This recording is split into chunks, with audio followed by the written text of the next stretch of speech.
they've been playing great all weekend long, but to stay on winner's side the way they did against the players that they did, with so much talent here at the high school level, and for these two to be, in winners finals, you knew it was going to be a close set. We just didn't know who would come out on top, and it was Honda making the plays and catching the one small error there. I mean, he starts that stock off at 0, and all he's trying to do, or all Memphis, I should say, is trying to do in that scenario is just try and find a way to even up the stock counts, give himself a chance on the last stock in Game 5.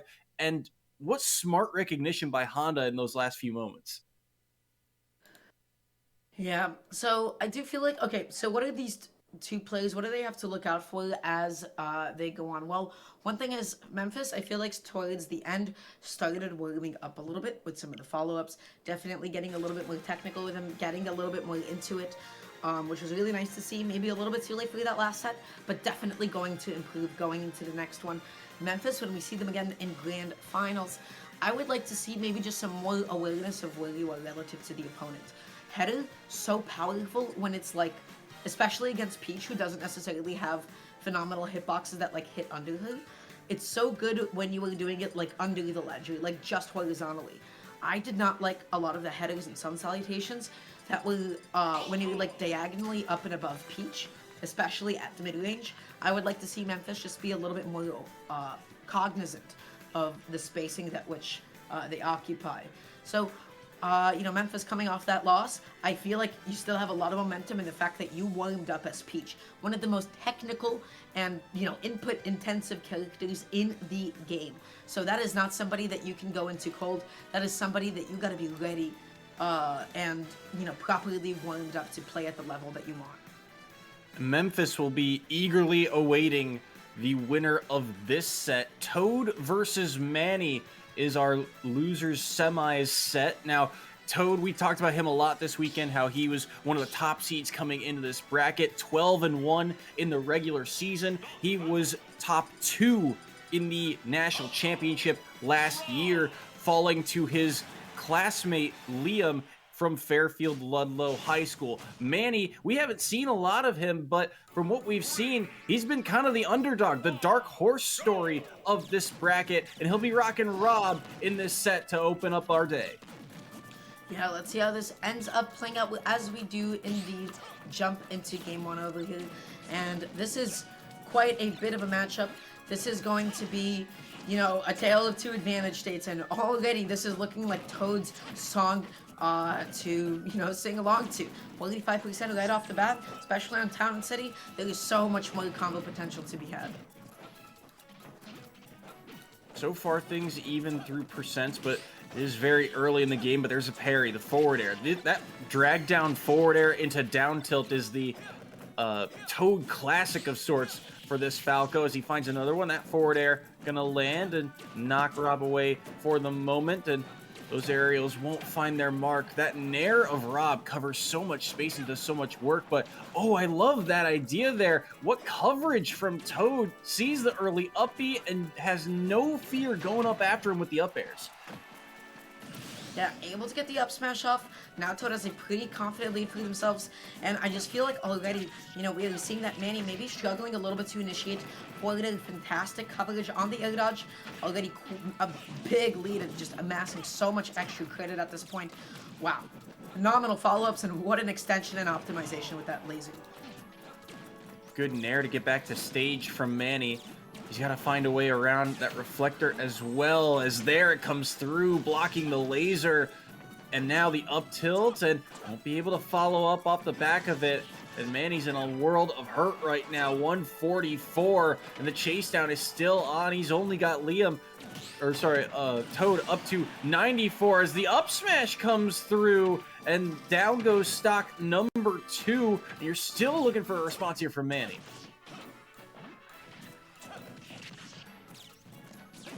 Yeah, for sure. And this is a massive lead. If I'm Manny, I'm chilling. I'm sitting comfortably. Excuse me. If I'm Toad, I'm sitting comfortably. If I'm Manny, I'm maybe sweating a little bit at this point. Okay, that was amazing. Every single R.O.B wants neutral at the ledge like that. Actually going to be slipping out of side B, though. Manny That was the right idea of just maybe needed to drift in less with the side B. Toad is properly looking after all of Manny's options. If you're getting parried that often, oh my god. The taunt, is that gonna kill? Wow, immediately after the taunt too. So, Toad, if I'm Toad, I'm feeling good about myself. Yeah, Toad has been playing with confidence, and he showed it in this match here. If you look at Toad's run through the bracket overall, he started off a little rough. I mean, group play, he was perfect, and in a very tough group. His group included 5 players, so he had an extra round compared to most other players' pools. But he went 4-0. Bracket play had a first round bye, but then lost that set that we got to commentate 1-3 against Hobbs, the Mario player. And since then, he's been on the grind through losers bracket. Wins against John Nickel, wins against Seb25, the Bowser Jr. player, 3-1 over Janitor, beat Vega, the Wii Fit, and then got the run back against Hobbs to get to Championship Sunday in loser's side. So he's been on a tear, really, since dropping that winner's side game, and Manny knows he's going to have to find another gear here if he wants to even up this set. So we're going to be opting to go to Callus this time around. This isn't even like all that bad of a stage for Falco. And look at these extensions. Oh, multi-jab on shield. This might be a bit of a punish. Dash grab upfield, only one forward out of it. Phenomenal dash back, but again, Manny, I feel like, is a little bit too telegraphed with the timing on these neutral legs. I want to see delayed ones. I want to see early ones. I want to see full hop ones, double jump ones. But Manny is just consistently going through the same time, falling neutral legs. And Toad has not only been able to shield it, aka Rob's most important button, but also able to effectively punish it. So Manny is just giving Toad all these openings. Phenomenal catch with the back air, really exploiting Falco's jump distance because Falco's got hops. Falco, one of the highest jumps in the game. I like the attempted edge guard there on the side B, but look at how Toad is not afraid to go out there and contest this R.O.B on the edge guards, but 106 right now, so this is still roughly kill percentage. It's up to Manny to try and find that strong hit in the first place, but can he get any damage on the forehand? That's the question for Toad here. The forward air, now the up tilt, the pressure's still on here. Landing Nair helps out once again, but it also works both ways. A grab here from Toad, another forward air, 84. Make it the stock off the forward air, 3-1 once again. Oh, that was quite a sequence. Wow. Finally, though, Manny is going to be able to take Toad's fully stock on that front. Toad is now going to be looking for this next opening, drag down neutrally. I don't feel like Manny is maybe too cognizant of how Falco actually gets in. Because Manny is just getting hit by like everything that Toad is looking for. Right, just dash back, found that grab, able to get a couple of hits out of it, and this lead is just incrementally chipping away. And Toad is going for the best possible platform resets. Wow. Gotta be careful here. Reflector also being thrown out a couple times to stuff out any gyro attempt. But here, you see a couple of nairs coming through, but not a whole lot off the back of it. And just, it feels like Toad's got the game plan, right? Of the second he gets a grab, he knows instantly what to do, what he wants, and kind of is starting to get a good feel for where Manny is going to be, where he's going to DI off the back of it. He does find that back air, and he's going to find the edge guard too. The down air catches the side B, and it's down to last stocks, but it is a huge percent difference, and the up air, not going to take it off the top of the ceiling yet. That's a high ceiling on Kalos, and he is scratched by the gyro and the laser, but it is still down to this. Okay, able to get a couple of hits, and this is still very doable for Manny, because if you can get that kill condition, though, Toad is going to be able to take that game number 2. Once again, there's a big duality between the two. Manny, I just feel like a little bit telegraphed in their approaches, and Toad has just successfully opened up that flowchart. A lot of out of shield punishes, a lot of dash back punishes. But the biggest thing to exploit against Falco is that recovery, one of the most exploitable recoveries in the game, super vulnerable, super telegraphed, and Manny started showing some signs of life there. It doesn't matter how good your opponent's combo game is, if you can clean up stocks at 50 off stage, that is going to be the name of the game. So the question is, how is Manny going to be able to often set that situation up more? And you kind of saw that on the first stock. While while Toad did get off to an early lead, making it 3-1, you saw an early attempt at those edge guards, and you can tell that, like you said, there are those windows of opportunity where you can, try and close out stocks. It's just a matter of getting yourself to that point, and you're seeing Manny can get Toad up to those high percents. But then Toad's defense, really, and his ability to not put himself in those scenarios and just give him chances and chances galore at working away at stocks has been so massive throughout this set. Oof, okay, gonna be looking for that up. And again, I feel like some of these disadvantage options for Manny are also not the best. A lot of directional air dodges, maybe not so many forward airs out of disadvantage. I feel like that's like something that, can definitely be taken like a note of a play like Samba. I feel like he manages his disadvantage options super well, going through like the right jumps, pressing his fast buttons out of hit stun. But now you're stuck at the ledge, you're stuck off stage. This is it, this is go time. Pressure with the down tilt, not actually gonna be able to connect. Now you have a R.O.B off stage. Love the recovery mix-up, love the ledge mix-ups as well. Manny is definitely pulling no stops here. Or pulling out all the stops? I don't know how the phrase works. It's good forward air there, along with the laser, dipping low. He'll be able to make it back, and the down air was ill-advised. The up smash nearly taking that stock. R.O.B along the ledge. The parry on the laser was clean, but getting back to the ledge actually helped him, as no real follow-up from the side of Toad. Down tilt though, the chase down, won't be able to find it. The Nair will knock him off stage, the laser as well. Don't think it took his jump, but he uses the up B early anyway. The laser again shielded. He's been using these projectiles along the ledge pretty safely overall, but that time it's scouted out and the down smash takes the first stock. Yeah.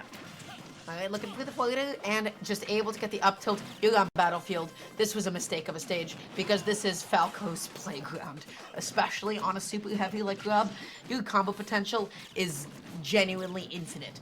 But Toad not able to get anything massive quite yet. Gets the forward air, just keeps on consistently setting up these edge guards. Uh-oh, you're still in Falco's burst range because, wow, he's got jumps and just continuously edge guarding R.O.B.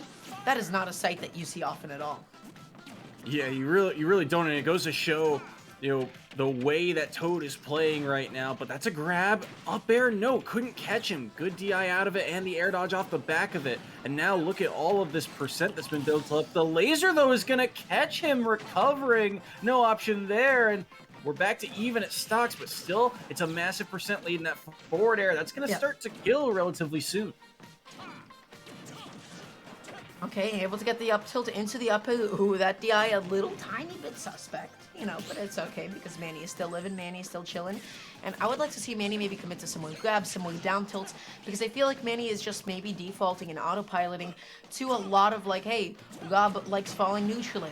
This is what R.O.B does. But if you keep looking for the same thing every single time, no matter how good of an option it is, no matter how, active it is, it's just gonna get stuffed out. And Toad is stuffing it out.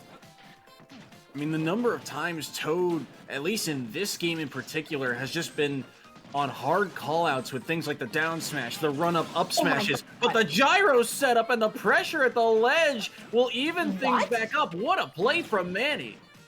Yeah, that was phenomenal. That just totally caught me off guard. But then quickly putting on 58 onto the board, drag down, and that down tilt. So non-committal, gives you plenty of time to be able to punish that directional air dodge. And, ooh, that could have been death. That could have been super, super spooky stuff because Toad was looking for that up smash to anti-air. Spacing's so important here on the last stocks. Remember, Manny's got to take this one to extend this set. Toad's looking for the sweep. Up tilt on the platform. No follow-up, though. 77 to 97. It's roughly even, but still in Toad's favor. Wants the drag down. Still won't find it. Gets the laser. Still has his jump available, but he uses the up B once again. This is how he's gotten back to stage a couple of times. Gets caught by that up air, and he's out of gas. Another Nair sends him away. Has to get back to ledge, and he will be able to. Around the down smash once more. The back air's pressuring the shield. The roll behind, but he dropped it at the wrong moment, and it's a sweep for Toad. Yeah, actually, it's not impossible that shield poked in that moment, or even if it was a shield drop, but either way, really good stuff. To Toad being able to take out that game, being able to take out that set. I feel like ultimately there was just like a really key difference, and this is something that is so important to keep in mind. At a very basic level of learning how to play character, right? It's like, sure, You have these are the tools that are typically good. These are the best tools in these situations. It's not important to keep going for what is the best option. What the best thing to do is to go for what is the best thing at the moment, which is sometimes prioritizing ambiguity. Manny, even though these were all quote unquote the correct choices, the fact of the matter was every single one of those descending neutralities was getting punished by Toad. Toad knew how to time those up smashes, Toad knew how to time those dashbacks, Toad knew how to time those out of shields, and Toad knew